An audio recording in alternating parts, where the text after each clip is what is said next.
My name is Hyungmin Kim, and I'm part of the Group 7 for ESE 111 through project of the semester.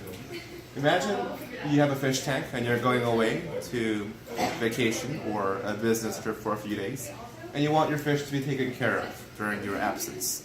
You can't have someone come in and take care of your fish and stay at your home just for that. That's not feasible. Nor you can carry your aquarium away to a different place to be taken care of. The aquarium is too heavy and cannot be moved.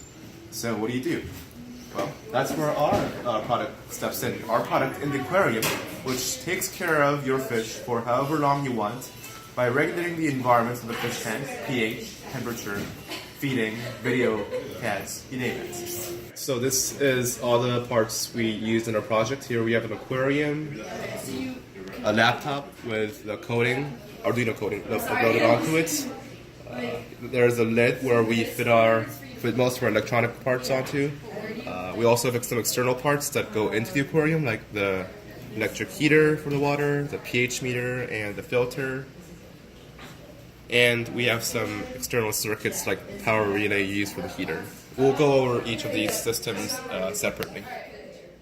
And finally, we have the Raspberry Pi system where it's used for the video footage and the Bluetooth. We show our revolver dispensation system for pH and feeding. Both work on a motor that turns a plastic disc made using SolidWorks. The feeding system is just triggered by a 24-hour cycle. Every 24 hours the disc turns, and when the disc turns, the feeds in the holes drop, are positioned above the hole that leads into the aquarium, where the food or whatever is in those holes can then drop into the aquarium.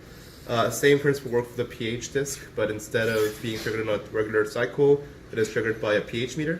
The pH meter, if the pH meter reads a pH of below 6.5 for a consecutive 30 minutes, the disc turns and dispenses some baking powder into the water, which then neutralizes the water, then brings the pH back to normal. It should be noted that both discs are configured right now to turn much faster than they should be for demonstrations purpose. In reality, they'd be turning much slower.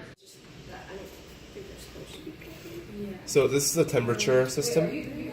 This works on the same principle where a sensor triggers a response unit. This is a temperature sensor, and if temperature reading drops below 76 Fahrenheit, the water heater is triggered instantly and heats the water back to normal.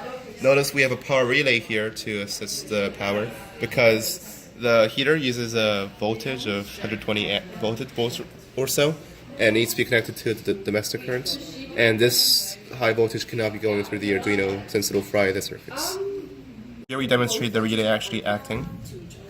Notice the light lights up when I plug this in. System we implemented, there's a photoresistor here, and when I put my finger on it, this LED lights up. It's kind of dim, but you can see that it lights up when like so. We thought this might be a good addition for kids that are home when their parents are not there. When it's night, fish tank could be lit up and kids could look at it and have fun. Here we have a Raspberry Pi camera that records and streams live videos of the inside of the aquarium. We used the Linux-compatible Microsoft LifeCam HC3000. It runs off the external power outside of Raspberry Pi, but it sacrifices some quality.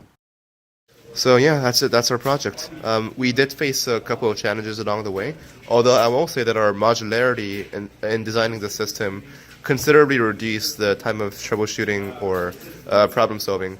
We basically had 3 or 4 different systems put together in one giant device, but each system was not that difficult to build or troubleshoot.